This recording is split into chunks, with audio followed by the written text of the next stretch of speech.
Welcome to the Deep Dive.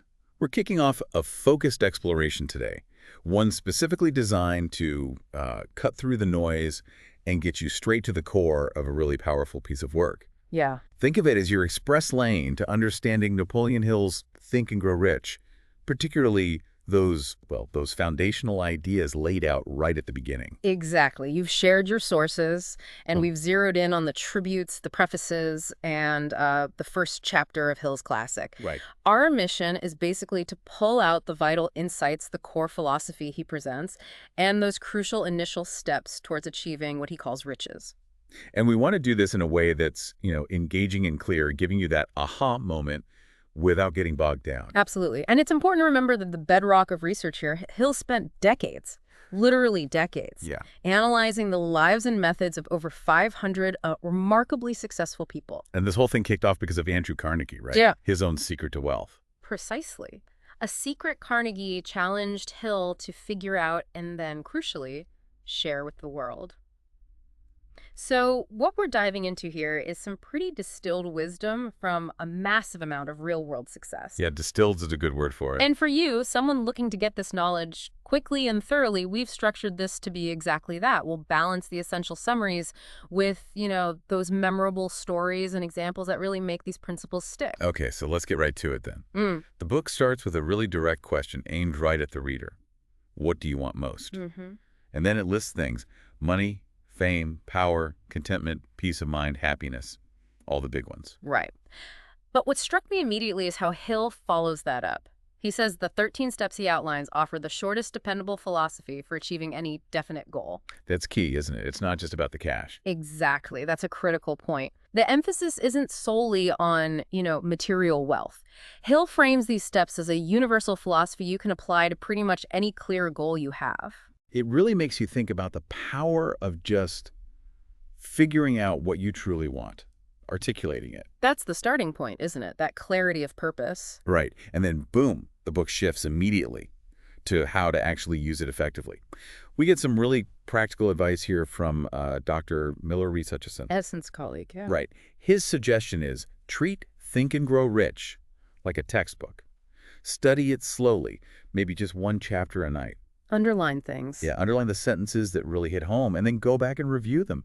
It's about active reading, not just, letting your eyes skim over the page. And what's fascinating about Hutchison's advice is his focus on turning that knowledge into action. He didn't see it as just interesting ideas. He saw it as a practical guide for organizing your thoughts and then translating that into valuable service, which ultimately leads to getting paid. That underlining forces you to process it, doesn't it? To pick out what matters to you. Definitely. He even thought it should be taught in high schools. Said you shouldn't graduate without passing an exam on it. Wow. That really shows how fundamental he thought it was, way beyond just making money. And building on that practical value idea, we see endorsements highlighting the personal development side too, like Dr. John R. Turner. The dean from City College of New York. Yeah. He brings up Hill's son, Blair, who was born with a hearing impairment. Oh, right. Dr. Turner points out how Blair didn't just overcome that challenge. He actually used the principles in the book to turn it into an advantage. It shows the philosophy working on a really personal level, tackling obstacles. That's a powerful story. It really broadens the scope, doesn't it? Yeah. It suggests these principles aren't just about getting rich. They're about resilience, about achieving mastery in whatever you're facing. Exactly. And this ties into the early mention of the mastermind principle. Ah, yes, the mastermind. The book suggests forming study groups, with supportive people, meeting regularly to chew over each chapter. The idea is that this exchange Creates a kind of collective intelligence. pretty much, you tap into new insights, both from your own thinking, sparked by the discussion, and from hearing how others see it. I like that. Yeah. Especially for listeners who want different perspectives but don't want to feel, swamped with information. A study club is a structured way to do that. Like your own little think tank. Exactly. Where different views can spark something new. And the book hints that by consistently using this mastermind approach, you seriously up your chances of figuring out Carnegie's secret formula. So it's not spelled out. Nope. It's presented as something you discover through applying and discussing the principles. Active discovery. Interesting. So even before we hit chapter 1, the book lays down some serious credibility Those tributes, William H. Taft, F.W. Woolworth, Robert Dollar, Samuel Gompers, Woodrow Wilson. John Wanamaker, George Eastman, William Wrigley Jr. That's a real cross-section of big names from different fields. And what's significant is that these aren't just like casual plugs. Many of them specifically praise Hill's earlier work, The Law of Success, which was the foundation for this book. Right. People like Woolworth actually credited their huge success directly to using these principles. It immediately tells you these aren't just theories. They've worked in the real world. Okay, let's shift to the publisher's preface then. This part really hammers home the practical, experience-based nature of the book, doesn't it? It does. It states flat out that it shares insights from over 500 self-made wealthy people who started with, well, basically just thoughts, ideas, and plans. It reinforces that this isn't some abstract economic theory. It's based on how actual people achieved wealth from, pretty much nothing. And the preface underlines that it gives concrete instructions what to do and how to do it for financial success and providing valuable service. And it loops back to Carnegie's formula again. Highlights his own success and how he helped, 20 others become millionaires using it? Yeah, positioning the book as a way to access that same powerful knowledge. The preface also makes a good point for the listener, I think. It says, look, not every single idea might click with you right away, but there could be that one insight, that one plan or suggestion that becomes your personal catalyst. And it stresses that the research itself is unique, kind of irreplaceable now because of the time and the specific people involved. You couldn't easily replicate that study today. And interestingly, it broadens the definition of riches here, too. Yeah, beyond just money. It includes lasting friendships, good family relationships, inner peace. Which connects back to listeners maybe looking for contentment, not just cash. Exactly. It suggests the philosophy can help cultivate those more intangible but equally valuable kinds of wealth. Okay, now we get to the author's preface. Napoleon Hill himself steps up. He immediately takes us back to Andrew Carnegie, that pivotal moment over 25 years earlier. The passing of the torch, almost. Yeah, when Carnegie shared his money-making secret and challenged Hill to share it, it really sets a dramatic stage. And Hill emphasizes this wasn't just some theory Carnegie cooked up. It had been tested rigorously by thousands of people in all sorts of jobs and situations. Carnegie really believed in it, didn't he? Yeah. That would revolutionize education, speed up learning. Massively. He even pointed to his own results, like coaching guys with little formal schooling, using this formula, and seeing them rise to huge leadership roles and wealth. That Charles M. Schwab example, creating U.S. Steel, worth $600 million back then. Yeah.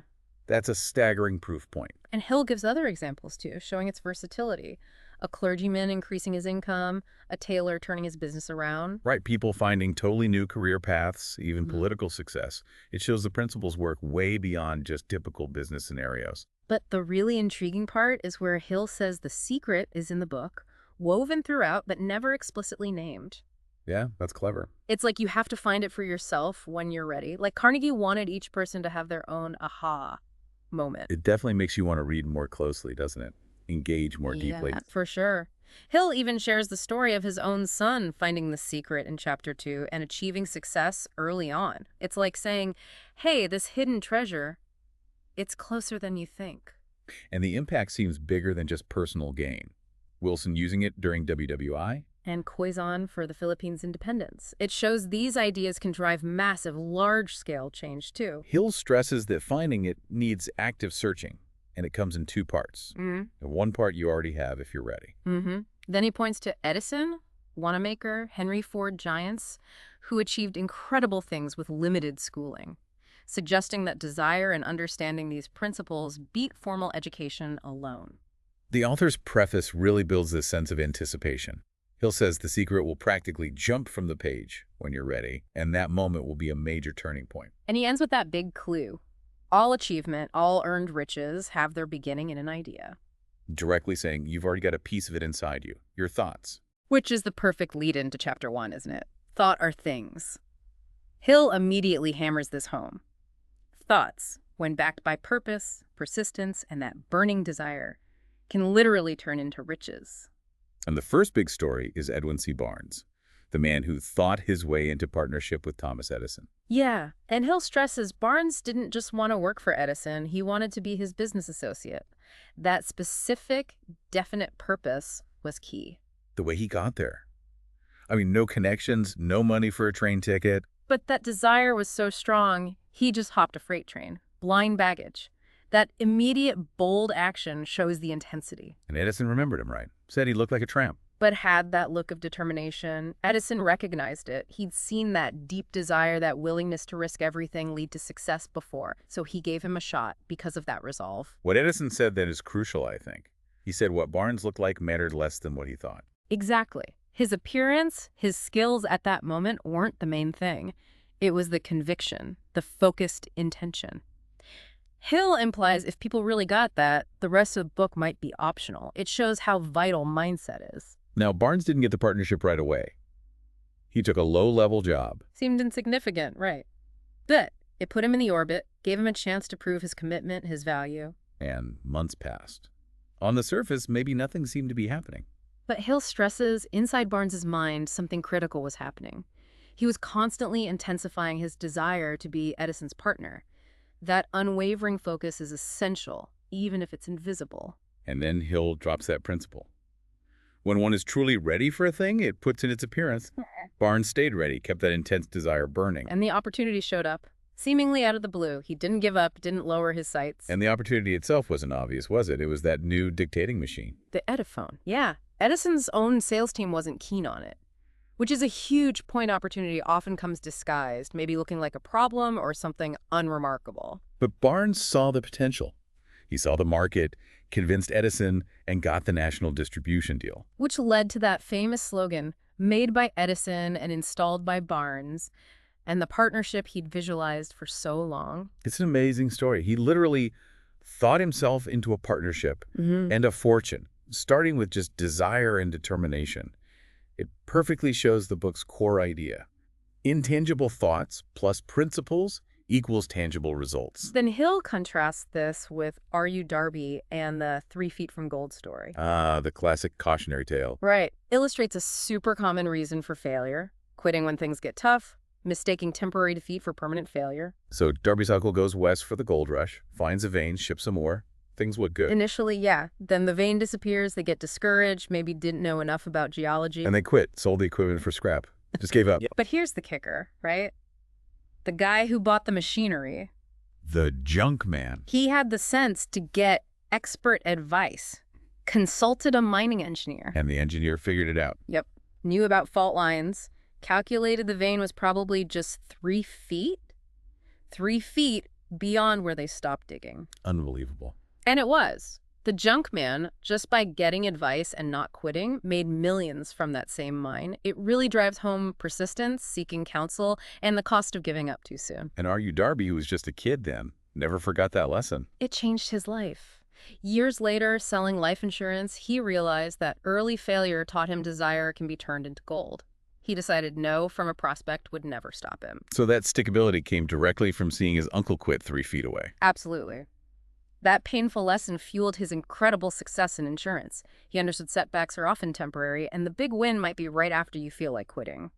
Hell says loads of successful people found their breakthrough just after wanting to throw in the towel. And there's that other Darby story, too, the 50-cent lesson in persistence. Oh yeah, the sharecropper's daughter. Vivid stuff. Shows pure, raw determination, doesn't it? Totally.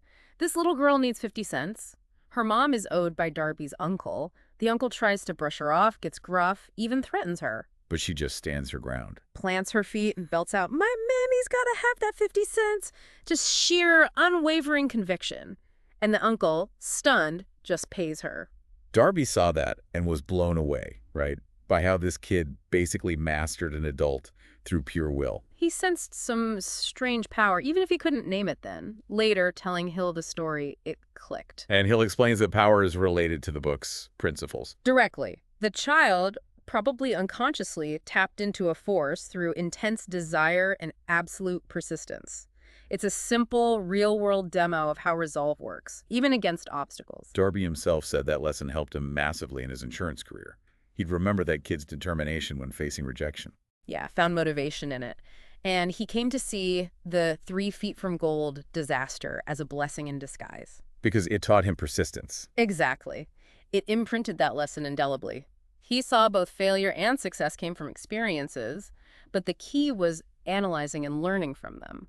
Hill points out that many people just don't take the time, or maybe don't have the inclination, to analyze their failures to get the lessons out. Which is why he wrote the book, right? To offer a framework, an art for turning defeats into opportunities. And he gently nudges the listener, maybe the answer you're looking for is stirring in your own mind right now. This leads to that interesting idea, maybe slightly counterintuitive, that riches often come quickly once the mindset is right. Yeah, it seems to contradict the hard work is everything mantra. Hill clarifies it starts with a state of mind, a definite purpose, often with surprisingly little hard labor initially. It's about cultivating the mindset that attracts wealth. He uses the analogy of the Great Depression ending after FDR took office, how widespread fear slowly shifted to faith and optimism. And he assures the reader, basically, you study this, you apply it consistently, your financial situation will improve. He directly tackles that common weakness, being too comfortable with the word impossible. Says this book is for people actively seeking the rules of success and willing to use them. I love that anecdote about clipping impossible out of the dictionary. Great visual, isn't it? Symbolizes consciously rejecting limits. Hill says a key goal is shifting from a failure consciousness to a success consciousness, expecting good outcomes. He also warns about judging everything by our own limited experience. Yeah, the off-slant eyes example. The Chinese student thinking American eyes looked weird just because they were different from his norm. The point being, don't dismiss things just because you don't understand them yet. Opportunity often lies in the unfamiliar. Then he dives into Henry Ford, moves beyond just luck or genius. The V8 engine story is the prime example here, isn't it? Absolutely. Ford demands the single-piece V8 block. His engineers say impossible. Technically impossible at the time. But Ford wouldn't budge, kept demanding it. Exactly. Unwavering demand. And through sheer persistence, relentless trying, they eventually figured it out. That's the secret principles in action. Definite desire, persistence against all odds. Hill explicitly tells the reader, look at this Ford story, figure out the secret for yourself, identify the principles. He's saying, understand how Ford did it, and you can use those same principles. Then he brings in that famous quote from Henley's Invictus. I am the master of my fate. I am the captain of my soul. Right, and Hill adds his own spin. That mastery comes from our power to control our thoughts. He talks about ether as this universal energy responsive to our thoughts. Yeah, like a medium that helps thoughts become physical reality. And crucially, it's neutral. It doesn't care if your thoughts are positive or negative. It just works with whatever is dominant in your mind. Precisely. He says our brains get magnetized by our dominant thoughts, attracting forces, people, circumstances that match those thoughts. Which makes it absolutely vital to consciously magnetize your mind with intense desire for riches. Cultivate that money consciousness. As the essential first step before you even start making practical plans. The chapter wraps up by saying, these principles hold the secret to mastering your economic destiny. And reminding us again, these aren't just his ideas. They're distilled from the experiences of over 500 successful people, many starting from nothing. He ends chapter 1 reinforcing the potential. This information can change your financial future, just like it did for Barnes, for Darby, for the others he mentioned. Yeah, a powerful opening statement for the whole philosophy. So as we wrap up this deep dive into these initial sections of Think and Grow Rich, several core themes really stand out, don't they? Definitely. The power of desire, that clear, burning desire. The absolute need for persistence when you hit roadblocks. And how opportunity can show up in unexpected ways. Yeah, and the potential of the mastermind, that collaborative learning, and maybe overarching everything, the foundational role of your mindset in attracting and achieving whatever riches mean to you. Financial, personal, spiritual. Right. And that elusive secret is still there, woven in, waiting for that personal click moment. Which brings us to a final thought for you, the listener, to mull over. Thinking about Edwin C. Barnes and R.U. Darby, what burning desire do you have right now? And what potential gold mine, what opportunity might you be just, 3 feet away from? Or maybe even what seemingly small experience from your past holds a powerful lesson you haven't fully unpacked yet, one that could shape your future success. Good questions to ponder. We really encourage you to continue exploring Think and Grow Rich. Keep that open mind and look for the principles that really speak to your goals. And with that, we can confidently say that this deep dive has thoroughly covered the main ideas, the stories, the insights and examples from the tributes, the prefaces, and all of Chapter 1, Thought Are Things, of Napoleon Hill's book, based on the material you gave us. We covered it all. Until our next deep dive, keep those powerful thoughts working for you.